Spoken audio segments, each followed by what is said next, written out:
So this is a maha and strawberry champurrado. It's a half and half mix of maha blanca and strawberry champurrado. Grabe yung yung taste ng biryani rice nila dito. Sobrang solid eh. So kahit ano yung nasa ibabaw na niya. Tsaka masarap yung luto ng lamb nila tsaka nung buffalo. Sobrang gabum na gabum. So this is La Trinidad salad. Okay. It's called La Trinidad salad because it's made of mixed greens from Baguio City. We have mixed berries. It's strawberry, blueberry. We also have dried mango and apricot. Dito sa Balay Dinawis, parating nilang sinaserve yung pagkain sa sizzling plate, ano? Para maiba. Kasi it's never served that way.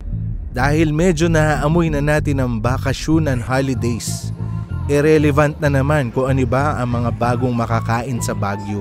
Meron din kaming natikman na matagal nang nandito pero napakasarap pala. At meron ding mga flavors na norteng-norte. Pero subukan natin tong isang bagong-bago na malamang sa akin nyo lang unang makikita. Silipin natin tong Strawberry Bistro. Madali lang mahanap tong isang restaurant na to pag pumunta ka sa mismong Wright Park. Sa harap noon makikita mo yung Wright Park Hotel. Nandun mismo. Strawberry Bistro. Sobrang nakakaintriga yung pangalan, Bagyong Bagyo. Kaya yung mga order natin Bagyong Bagyo rin ang tema. So dahil Strawberry Bistro, marami kaming things sa strawberry na in-order. Pero for starters, kahit gabi na, subukan ko na tong strawberry iced coffee. Real strawberry, sabi nila, at saka malaki-laki rin yung glass. Try natin. Sarap. Lasa yung strawberry pero hindi naiwan yung lasa ng kape. Good mixture din ng cream. Ako from Manila, anything na may strawberry, kinikrave ko or bago sa akin. Kaya sa atin, pag hindi marami strawberry, sobrang okay na ito. Napansin ko matapang sila mag-infuse ng local flavor sa mga dishes nila dito. It's ultimate ube pizza. It's a halaya cream base with corn kernels, salted egg, and also different types of dried fish. It's crushed dried fishes. Try ko abutin yung may salted egg, pero naka-spread out yung ube halaya. Ang ganda ng itsura niya. Wow! Sweet, salty, and savory. Nakagulat. Yung masarap na lasa ng ube halaya hindi ito. Alam niyo naging epekto. Di ba masarap kumain ng champurrado na meron toyo? Parang ganun. Parati nag-work sa atin, Pilipino yan matamis na merong haluan ng alat. Tapos swerte natin masarap yung mga dried fish natin. Ito yung parang mga tuyo-tuyo bits. Nag-work, lalo na kasama yung salted egg. Ang weird pero maganda rin yung bread. So na-enjoy ko to. Don't expect na pizza na sobrang savory lang. Ano siya, halo siya. Adventure siya. So this is La Trinidad salad. It's called La Trinidad salad because it's made of mixed greens from Baguio City. We have mixed berries. It's strawberry, blueberry. We also have dried mango and apricot. We also have dried mushrooms and then orange supremes topped with red radish and candied cashews. So on the side, it's served with hot, it's called honey mustard vinaigrette. Wow! Parang grilled apata yung mushroom. La Trinidad salad. Pag Baguio, take advantage kayo sa gulay. Maganda talaga yung vegetables dito. Pero, and strawberries. May generous amount na strawberries dito. Kaya, try ko to.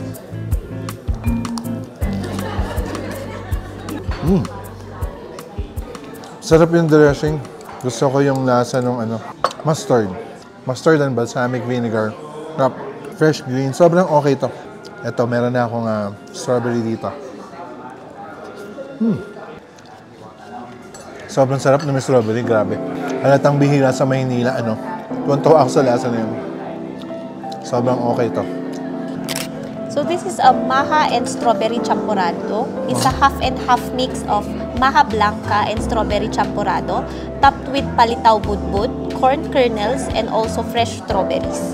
And then on the side, it's served with butterfly boneless dilis, danggit, and dried squid. Ang dami kong nakuha at strawberry, mukhang masarap to. Wow! Sarap. Warm siya. Kaya ang sarap nung pasok. Tapos, eksakto lang yung lasa nung strawberry, hindi ubod ng tamis. Sobrang mabangong strawberry lang yung naramdaman kong lasa. Pag nakakagat ko ngayon yung corn, sumasabog din yung parang may saltiness siya na konti. Bagay na bagay. Subukan ko at ang bonus, yung 3 klaseng bulad sa gilid. Ako, parang excited ako dito sa pusit. Oh! Ang lutong! Ang sarap na pagkaprito ng pusit. Pero, ako, gusto ko ma-enjoy yung lasa ng strawberry. Hindi ko siya masyado kaagatan. Ako lang yun. Para ma-enjoy ko yung pagsama ng maha at saka yung strawberry. Masarap na masarap siya. Lalo na, kainin nyo agad pag na-order nyo ito kasi mainit-init. May hagod na sobrang sarap sa dibdib. Isa to sa mga bagay na excited ako na nakita ko yung menu nila. Alam ko na dapat ordering ko to. Subukan nyo rin to. Ako nagustuhan ko to sobra. So this is our ultimate ube sinigang. It's made from different vegetables. It's crispy kangkong, if you can see, and okra, and also fragrant lechon belly, and ube on the side. And it's served with tamarind soup. Ito pa isang reason kung ba't kami nandito. Kasi may ube sinigang. Pag ube, parang meron tayong locked in Baguio pag may ube. Yung sinigang soup niya, tingnan nyo. Dahil daw pinakuluan siya na nandun na yung ube, nagkulay na. Tikman natin, malapot din to eh. Sarap. Sarap nung na to. Hindi maalat. Eksakto yung asim, malapot. May linamnam. Ngayon, hindi rin namin pinabuhos lahat ng soup para ma-retain din yung crispiness nung parang bagnet yung itsura eh. Tikman ko to ngayon. So, ang ginawa ko, dahil sa tingin ko in place of gabi, ang nilagay nila ube. Eh di ba yung gabi pag nilalagay natin sa sinigang, gusto natin lumapos yung sinigang, dinudurog natin ng konti. Tapos nagtitira ka ng konting buo para meron kang gulay na gabi na makakain. Ganun yung ginawa ko sa ube. Tapos yung mga crispy kangkong, hindi ko na isinama sa sabaw para manatiling malutong siya. Ganun din yung sa pork. Not completely submerged. Higyan natin ng kanin para kompleto. Masarap. Masarap din kasi yung pork. Yung gulay na to, enjoyin mo siya na hiwalay. Ganda rin mga pagkaprito, parang crispy kangkong, alam mo yun, may butter. Masarap. So, ang daming adventure na to. Nagsisinigang ka na, may textures ka pa ng mga malulutong na gulay. Yung okra, pinalutong, yung balat ng kangkong. So, alam nyo, dahil sa novelty nung may ube yung sinigang mo, actually, nagwo-work siya mentally sa'yo. Ang galing nung yung kulay niya, natutuwa ka na ibang take. At saka kung mahilig ka sa malapot na texture ng sinigang mo, maiisip mo nga, oo nga, interchangeable pala yung gabi at ube. Sarap. Tsaka yung parang bagnet-like nga na pagkaluto ng pork na to, yun yung pinaka-bonus eh. Crispy tadyang, kare-kare. Again, nakaangat yung mga crispy parts para hindi talaga lumambot. Pero ako naglubog ako para so lang covered siya with sauce. Naiintriga ako dito kasi yung bagoong, yun yung may strawberry. Kasi nga strawberry bistro to. So ito, tatry ko ng crispy tadyang. At saka yung difference ito, imbis na regular mani, kasoy ata. Kasoy yung ginamit nila. Try natin.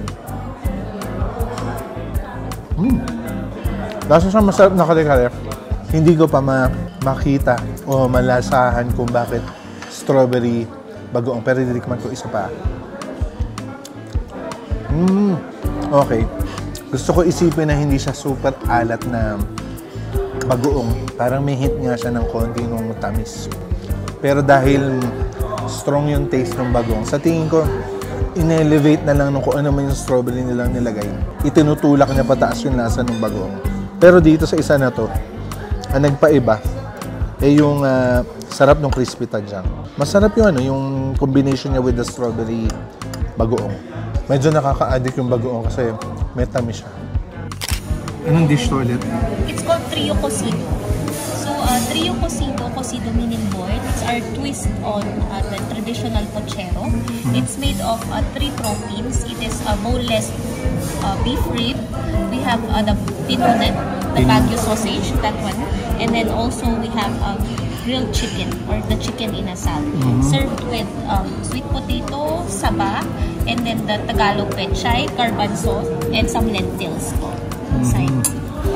And then on the side is the mashed saba with ensaladang talong. Okay, tikman na natin. Kahit nilubog ko na, malutong pa rin yung crispy tadyang. Wow, sobrang sarap nito. Isa pa, tatry ko na yung pinunig. Doon ako pinaka-excited. Ang bango nito. Iba. Grabe, hindi ko alam kung ham o parang bacon yung amoy. Ito yung makaka-apekto ng buong lasa, ng buong sabaw nito. Wow. Sobrang sarap nito. Sobrang sarap ng Baguio sausage na yun. Ewan ko lang kung lahat makakagusto nun, pero baka naman madali naman sakyan eh. Parang masarap na bacon ang lasa niya eh. Smoked eh. Mga meat na kasama, teka lang, hindi ko pa natatry yung inihaw na manok. Ito tatry ko. Bagay na bagay doon sa nadurog na beans, kamote, at masarap yung sabaw ah. Napakabango ng binubuhos eh. Patry natin yung may manok. Inasal. Ang dami nangyari. Galing. Inihaw na Baguio sausage, inasal, at yung crispy tadyang. Bidang-bida talaga yung sabaw. Hindi ko lang alam kung saan nanggagaling yung sarap, pero pinaghalo-halo na siya. Gusto ko isipin na tina-times 10 lang nung Baguio sausage, pinunig ba ang tawag doon? Or hindi, kiniig or pinunig. Basta yung sausage yung inihaw, sobrang sarap. Okay, para kompleto lang, dessert natin, may strawberry pa rin. Kasi parang solid na lahat nung natikman natin dito, bagong-bago to. At ako, sobrang nagulat ako. Akala ko, mas mababa na naman yung iniisip ko. Dahil pag sinabing bistro, sa utak ko maliit. Ang grand pala nito. Malaki, may parking. Ano pa ang hanapin mo? Tapos, sa taong tulad ko na mahilig maghanap ng strawberry things sa pagkain pag nasa Baguio, nandito lahat. So, tikman ko na to. Ito, may strawberry rin to. Solid na solid. Hindi matamis na naman at saka masarap yung lasa ng strawberry. So, eksaktong cheesecake to na malaki rin yung portion. Ang sarap yung puree ng strawberry na yun. Saktong-sakto. Solid yung total experience. Kompletong-kompleto. Medyo modern nga talaga yung take. Kaya lumipat naman tayo sa mas traditional pero mas mataas yung setting ng kaunti. Okay na okay dito kasi dumaan kami dun sa, alam mo yung mga mas sikat na resto. Or hindi naman mas sikat. Yung mas alam ng tao kasi farmer's daughter na kung gusto nyo tumikim ng mga native na mga dishes na galing sa Baguio. Dito, mandar lang kayo ng konti. Ang convenient dito, may parking, wala masyadong crowd. Tapos, maganda yung view. So, depende nga sa panlasa nyo, sa type nyo. Kaya dito namin sinubukan ngayon. So, itong unang dumating sa amin yung mixed beef na nakaserve sa hot plate.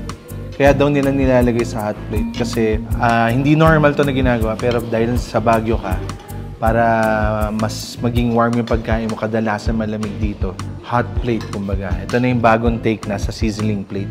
So pag kinakain pala yung mixed beef na to, ang traditional na sausawan, toyo at saka maraming sili. Yung traditional na sausawan niya. Mukhang solid. Para siyang bopis na hindi masyado sinlice eh. Pero ito mas marami siyang laman loob. Wow, crap. Sobrang sarap. Ang lakas maka-apekto ng maliliit na cuts ng small intestine, liver, baga. Sarap. May smoke na lasa. Solid. Beefy na laman loob yung experience. Sobrang sarap. So, para lang mas maintindihan natin, yung kailangan taga-Baguio yung si paring Brent. Sabi mo may dalawang klaseng pinunig. Oo. So bale, ang sinerve sa atin ngayon is pinunag ng Benguet. Benguet. Oo. Benguet, tama. Benguet. Dito, Benguet. Oo. Yung isang version, Yung isa, it's bloodless, it's Ifugao. Ifugao. Okay. Yun. Ito yung may blood. Ito yung may blood. Yung sa Ifugao, walang blood. Tapos sabi mo, kinakain din to. Pinakamasarap na sausawan. Talaga ano, no? Toyo at sili, ano? Oo, normally nga, pag minsan walang toyo eh. Siling lang tsaka asin. Ha? Sili at asin lang? Yun din yung dinawis. Yun, no? Mamaya ikwento natin yung dinawis. Sige. Pero ito, pare, nilagyan ko na ng toyo at sili. Ito rin dahil dito sa Balay Dinawis, parating nilang sinaserve yung pagkain sa sizzling plate, ano? Para maiba. Para Kasi maiba. it's never served that way. Oo, hindi siya yung traditional, no? So, kinakain ba ito with rice? Gagawin ko with rice, ha? Oo. Wow. Ang sarap. Yung rich na dugo. Pork blood. Correct. Ang laking difference nung merong toyo at ano pala. Oo. Na-imagine ko rin siya ng asin at ano, at sili. Kasi normally, yung mga dishes na ganito, kasama yan with Hinebra, yung gin. Gin. Kasi Yeah. nasa mataas ka. Correct. Gusto mo magpainit. Oo. Hinebra talaga, no? Gin. So, kinakain nyo as pulutan. Pero ang sarap din kainin as ano, ulam. Oo. Ano kaya yung casing nito? Ang sarap din eh. Intestine rin ng ano. ng Kaya ang sarap. Medyo kalasa rin yung mix-mix. Kasi mix-mix na kinain natin. Marami rin intestine. Sobrang sarap. Sobrang sarap. Malinamnam na malinamnam. Ibang klase. Nakakadalawa ng solid, ano. At saka ang ganda ng view natin. Ang galing ng recommendation mo dito, pare. So yung chop suey, pag nasa Baguio ka, ano yan, kasalanan na hindi ka umorder ng chop suey kasi sobrang fresh nung mga gulay dito. Tapos dito sa Balay Dawis, meron silang, kumbaga, pag nakita mo sa menu, chop suey lang, wala nakalagay na kiniing. Kasi tatanungin pala nila kung gusto mo yung smoke na lasa na yon, nalagyan nila ng kiniing. Same price lang, hinuhulaan ko. Pero ganun daw, tinatanong muna kung gusto mo ba yung chop suey mo may kiniing. Kasi pinausukan siyang karne, kaya parang naiiba all over yung chop suey experience mo. Try ko yung version nila. Wow. Lakas ng lasa, sarap. Small cuts lang siya. Hindi mo naman siya talaga kakainin na malalaking portion ng ano. Ang intense kasi ng flavor niya. Parang tinapang baboy ang epekto. Sobrang sarap. So, depende sa kumakain. Kung mahilig ka sa smoke, sobrang sarap nung chop suey na may kiniing. So, nakakatatlong solid na tayo na Baguio experience. Yung mga lasa na hindi ko natitikman dun sa Manila. Yung sabaw natin, sinanglaw, medyo mukhang green din siya, pero hindi siya papaitan, di ba? Hindi. So, ang sinanglaw is like similar to papaitan without yung pait na sinasabi. Wala yung bile. Oo. Wala. The best sinanglaw is actually sa may Ilocos. Okay, dun galing. Oo. If nakapunta kayo sa vegan, they serve the same similar soup, pero yung pait is separate. Nakakain ako, naalala ko Yun, na. diba? Nasa gano'n, tapos ikaw na maglalagay. Kung gusto mo papait, lalagay mo yung bile. Pag wala, this is similar to that. Mas malalaki na naman yung chunks ng laman. Oo, yun lang ang pinagkaiba. Tinikman mo na ba? Oo, sarap. Sige nga. Oo nga. Alam mo, parang may konting pait yun sa baka sa laman loob na, no? Baka bagay din dito ang kalamansi, patis. Pero traditionally, paano nyo kinakain? As is. As is, Oo. nga. Oo nga. Sige, gagayahin kita. Isa-savor ko lang yung lasa ng laman loob. Yun eh, no? Kasi fresh ang ano dito eh, mga karne, di ba? Correct. Kasi pag linagyan mo ng patis tsaka kalamansi, Na-anchor wala na yung essence of, alam mo yung pagiging sinanglaw niya. Gets ko. Pare, isa pang tanong. Itong pork chop na natin, ito o liempo, ano naman yung ano dito? So, it looks like traditional na liempo, pero it's just cooked. Inihaw lang yan na salt and pepper. Actually, yun ang pinakamaganda eh. Yung basic eh. Try mo, pare. Tapos, dapat ang original na sauce nito is pork blood. Okay. Oo. So, since meron na tayong pinunog, Pwede na yun hindi na nila sinerve yung dugo kasi para ma-highlight lang natin yung blood sausage. So, pwede mong kainin tong pork chop. Ang ganda na yung pork chop mo eh. Parang ano lang eh. Hindi maraming babad. Basic pork. Pwede natin kainin with the pinunig to. Oo, pwede. Sige nga, try ko. Yun, sa amin kasi, normally, dito sa Baguio, sili lang tsaka soy. Ngayon ka lang nalaman yun, pare. Hindi na kami naglalagay ng maasim, like Tatry ko. kalamansi. Tatry ko. Walang asim Oo. component tong liempo. Tingnan natin. Ihaw na ano. Oh, mas na-highlight yung lasa ng pork. Walang umaago na asim. Correct. Pagka matikman mo yung sauce na blood sauce, para siyang dinuguan, ganun yung consistency niya. Pero walang parang, laman. parang yung nasa loob nga ng pinunig. So, try ko with pinunig. Wow. Bagay. Ang sarap ng pinunig dito, grabe. Sarap, di ba? Rich na rich nga yung ano. Ano man yung parang dinugan nga na malapot yung... Ang sarap dahil dun sa bituka casing. Sobrang correct. Yung spread natin, kung hinahanap kung lasa ng norte, yung Baguio North. Nandito. At hindi ako naguluhan, hindi masyado maraming tao. Blessing, sarap.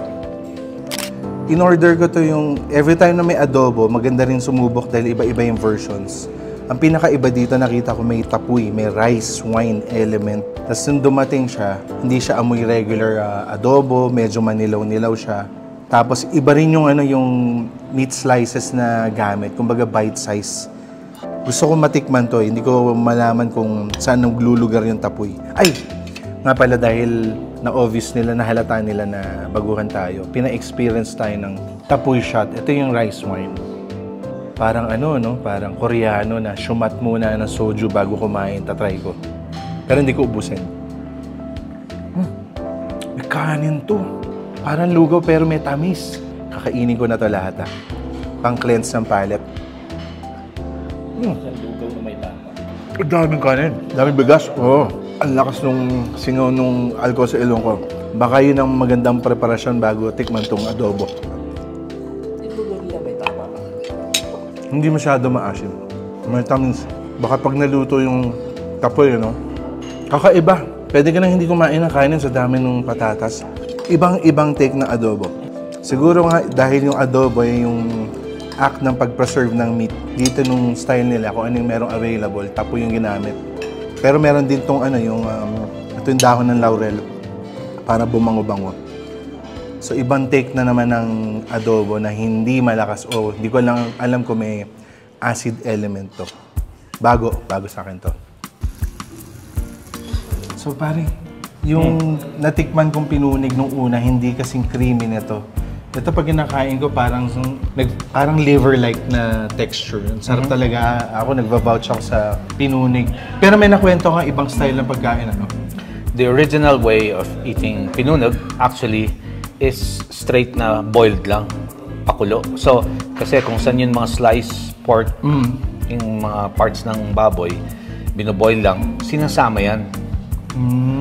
Dito nasa sizzling plate That's the twist. Hindi na nila ginikisa Pag original talaga dito, as in Benguet Pinunog, buo yan. Parang isang buong intestine na may kasamang blood.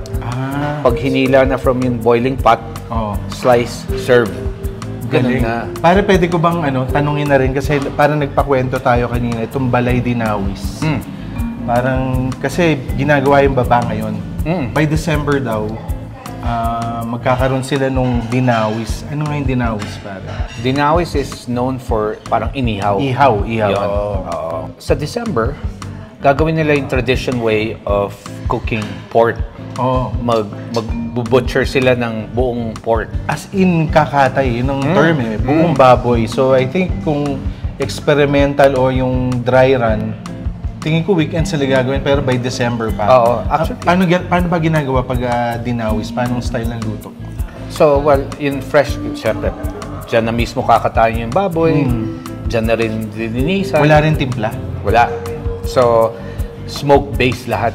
Paano mo na-i-enjoy yung lasa? Yun gusto ko malaman. Di pa naka-experience. Actually, sarap. So, yung smoke niya, masarap. So, pag na-slice na yung meat, sausaw-saw mo lang sa sili na may salt. Kasi walang doon pala siya yun yung magpapalasa. Correct. Ang style nun, pagkakain, sabay with yung soup. Yun ang gusto ko ma-experience. Siguro pag nagawi ako dito ng December, Kasi iba yun. Sobrang iba yun. Iba, yun ang original na paano gawin yun or kainin yung pork na dito na dinawis. Okay, so ito pa pala. Kaya pala Balay Dinawis. Maraming lipat na rin yung Dinawis restaurant. And finally, hindi na sila nagre-rent. Nandito na yung bahay nila, home nila to. Kaya Balay, di ba? Home. Correct. Ito yung permanent address nila. Ilalagay natin dito yung permanent address. Yung native na paraan nila ng pagluluto sa Dinawis, excited na kami. Sana talaga mangyari to. Yung native way of eating talaga. Tsaka yung paano talaga lutuin, yun yung original. Excited ako dyan para hindi mamatay yung tradisyon, di ba? Correct. Okay. Solid, gabong talaga. Lumipat naman tayo dun sa matagal ko nang gustong matikman dito sa Baguio. Finally, nagkaroon na kami ng oras. Ano kaya ang Tiki Man experience dito? So finally, nakapunta rin ako dito. Medyo biyahe to, papunta sa looban. At matagal ko nang kinikrave to, hindi ko pa pinuntahan. Pero sinimerte ako na may mga bago sila sa menu nila, may mga bagong items na very Baguio. Like itong momocha. Sikat to eh. Pero ang version nila ngayon dito, gumamit sila ng kiniing. Yung Baguio style ng pag-preserve ng meat. Ako to, bago sa akin to. Malalaman ko yung lasa nito. Meron ng tomato sauce at meron daw peanut. Yun yung twist nila. Traditionally, tomato sauce lang. So, tingnan nga natin to. Grabe. Sobrang sarap. So, yun pala yun. Dumpling pala ng Nepalese style. Talagang parang ano rin eh. Parang Chinese dumpling din. Pero, sobrang iba yung... Ako ngayon ako nakakain na may tomato sauce na may peanut pa. In-elevate mo pa nung smokiness ng kiniing. Sobrang solid nito. Nagulat ako. Akala ko sobrang bigat niya. Medyo buhaghag na yung texture ng meat at sobrang malasa.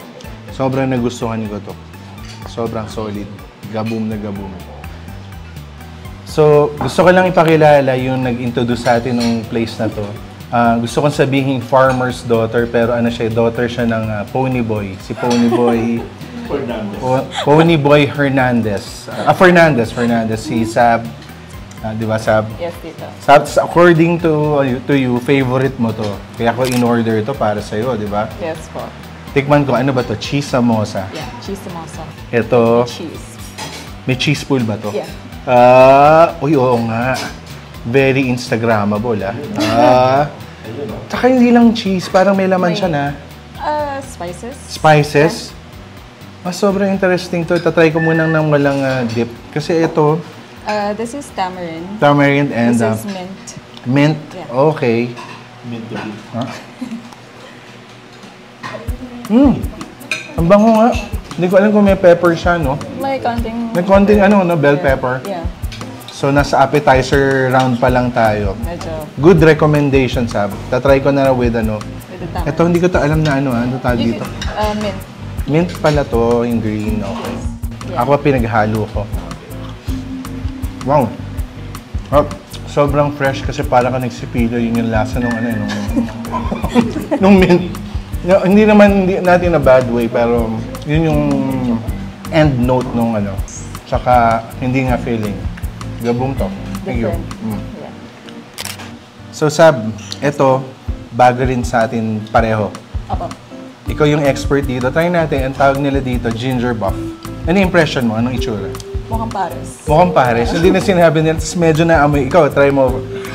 Ikaw mauna. Sunod ako. Tapos, kaya pala buff, kasi water buffalo. Sa madalit sabi, kalabaw siya. At kaya kalabaw yung ginagamit nilang traditional na meat kasi hindi pala kumakain ng regular na, hindi talaga kumakain ng beef pag nasa Nepal. So, in place of beef. Try mo, Sab. Yeah. Wait, sobrang lambot. Sobrang lambot. Masarap. Sagad ito pinakuluan. Malalasama yung ginger talaga Ang sa lakas sauce. ng ginger. Opo, Oo. ito. Hindi naman pala talaga siya kasi walang masyadong anis. Yeah. Ang lakas, actually yung kalabaw parang lasang din naman beef. Parang beef lang din. Mm. Sarap nun, Yes, dito. Mm. Tsaka, Kasi compared to Pares, Pares usually may sweet factor. Wala to, no? Ito wala. It's Wala. like savory. Oo, walang... Pareho siyang okay. Yung Pares at ginger buff, okay siya. Pero magkaiba. Sobrang savory lang nito, no? Opo. Oo. Mukhang the same pero different pa rin talaga. Kailangan niya rin matikman, kumbaga. Yun ang sinasabi namin. Solid siya. Ma-ginger. Ma-ginger. Ginger. Sab, Kasi ito. pigaan ko na ba ito ng lemon, ano? Chicken Sige po. choy lang. Ang ganda ng pangalan, ano? Parang bunchoy, ano? Butchikik, parang butchikik, ano? Chicken choy la. Tapos, bago rin. Diba? Pareho natin hindi natikman. So, mauna ka ulit. Okay po. Ang daming parang mga greens na nakaslice sa ibabaw. Cilantro. Cilantro, pero sinabi, binili na meron siyang fenugreek seeds, ganyan. Parang ganun, na pampabango. Toasted. Ang dami nila, adventurous sila sa, sa mga Spices. aromatic spices. May sili. Siling mahaba. Siling mahaba, oo. Then mukhang may toasted onions. Under appetizer, ano pa rin tayo. Ang dami natin in-order na ano. Pero ang galing no adventure ng sa lasa. Kamusta, Sam? Ang sarap. Like, Parang ano kang siya? kumakain ka ng curry. Curry? Ah, talaga? Kaya mo dito. Yan nga. Oo nga. Ang lakas ng cumin, ah. Yung cumin, yeah. Yung cumin. Tapos may super asim ako na From nakagat. the... Hindi ko alam kung baka hindi galing sa lemon pero ang lakas ng asim. Pero kung ano yung itsura niya, akala ko savory lang siya. May gulat siya kasi may play din ng textures. Ang daming lutong dahil dito sa mga greens, no? Tapos parang lean na part ng chicken breast ata. With the onions din. Masarap siya kainin with onions. Kumbaga parang Nepalese salpikaw yung dating, ano? Yes, ito. Ang sarap. Like, Ibang-ibang sarap. all together. Ang sarap. Very clean. Parang feeling mo parang healthy, ano? Papalit. Diba? Parang, kasi hindi siya oily. So, feeling mo ang healthy. Kung mahilig ka sa cumin, ordering nyo to. Pero pag hindi, diba? Yeah. Red flag sa inyo to. Malakas yung cumin flavor niya. Tsaka may anghang siya.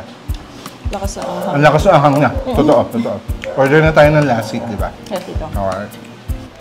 So, dahil nasa Baguio tayo, every time na umu-order kami ng strawberry flavored lassi or kahit anong may strawberry sa atin sa Manila, hindi totoong strawberry yung dumadating. Pero kaya pag nandito kayo, nakita nyo na may strawberry yung drink or kahit anong orderin nyo yun. Kasi nung dumating yung lassi na in-order ko na pangontra nung anghang, mahilig ako sa lassi drink eh.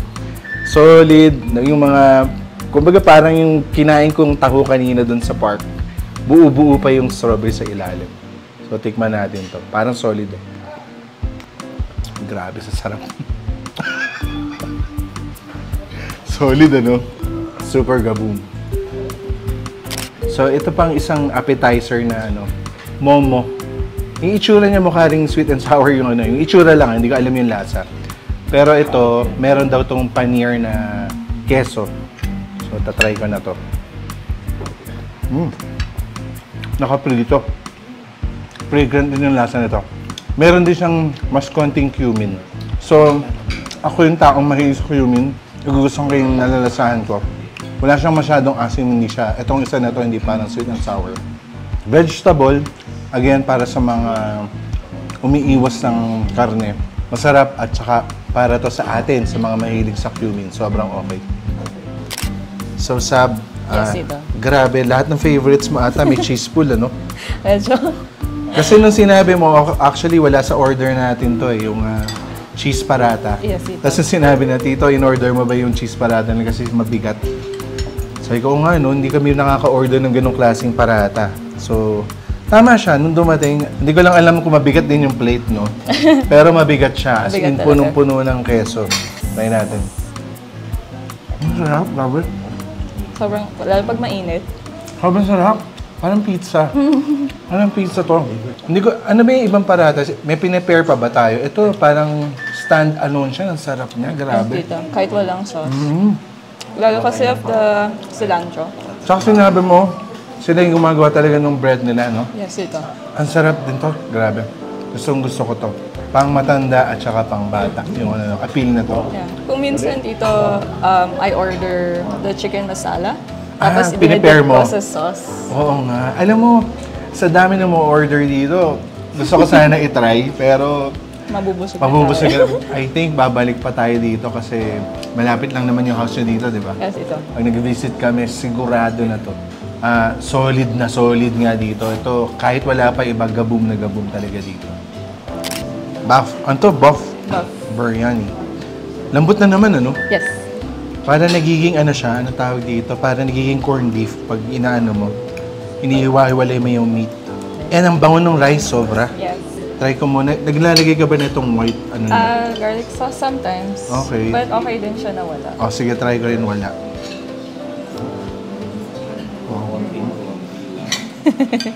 Kahit walang sauce, sobrang malasa. Sobrang malasa. Sarap ng buff biryani. Ito, parang talagang sinasuggest talaga agad. Tsaka para rin ma-feel niyo yung Nepalese experience. Ito yung kinakain talaga nila sa natural kalabaw. Sarap. Grabe yung ano, no? I think niluto talaga ng sobrang tagal, no? Yes, ito. Yan, with the sauce. Antayin ko reaction mo. with the sauce. Sige. Ano yun? Susos pa lang siya. Okay with it. Masarap. Sarap. May asim siya. Yeah. Pero, Better without? ako for me, kasi na-enjoy ko yung full glory ng lasa ng buff biryani pag walang sauce. Medyo contrasting. As in, gusto kong isock in sa akin na parang wow, ang sarap na pagkaluto ng ano, pati yung ano niya, yung biryani rice. Yes. Ang sarap-sarap, ang bango-bango niya. Ang fluffy ng rice. Ang fluffy, tama. Hindi ko akalain na ganun karami. Yeah. Kasi yun siya yung pinakamaraming ano yung merong dalawang klaseng size for sharing anong tawag? Solo and sharing. Solo and sharing. So yung sharing, parang, marami magsha-share dyan sa serving na yun. Actually, kahit yung solo dito, it's good for 2. Talaga? Yeah. So if lalo na kung hindi ka malakas mag-rice, talagang okay na rin yung solo. Oo, talagang sobrang okay dito. Grabe naman. Ilang years na ba? Ilang years ka na kumakain dito? Kami, since we first met kasi with Julian before pandemic. Before pandemic? Yeah, so Iba as pa in, yung name nila dati? Before lockdown. That's when we met him. Okay. Yeah, so we ever since they reopened after pandemic, Ano yung name nila dati? half and half. Half and half. Half and half. I forgot. May katuloy siya. I don't know if it was resto and pub, but it was mainly half and half. Sabi ko nga, nung pinalitan nila, inown nila yung Himalayan na Nepalese na name. Plus, ginalingan nila yung food.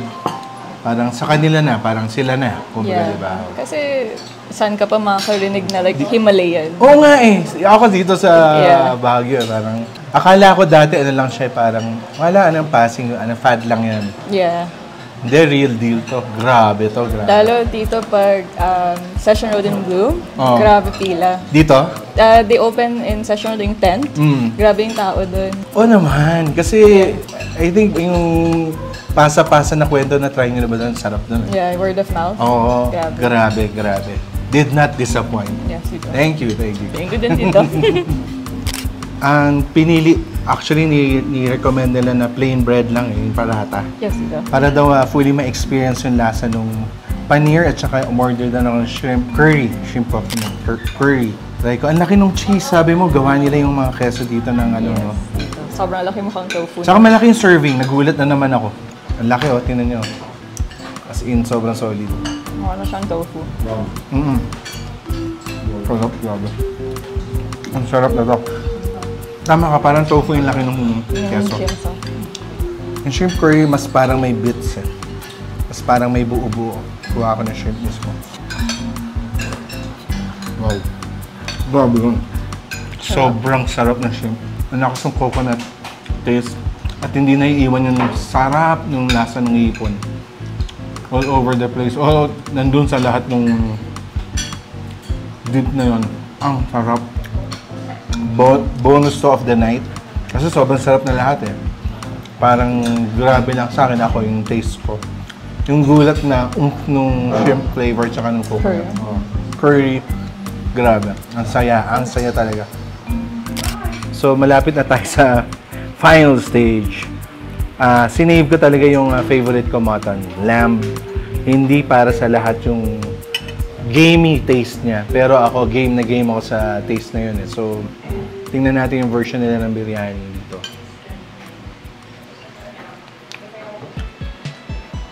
Turok, ang lambot nga. Sabi kasi ni Sab, Tito, na-enjoy mo sobrang lambot niya.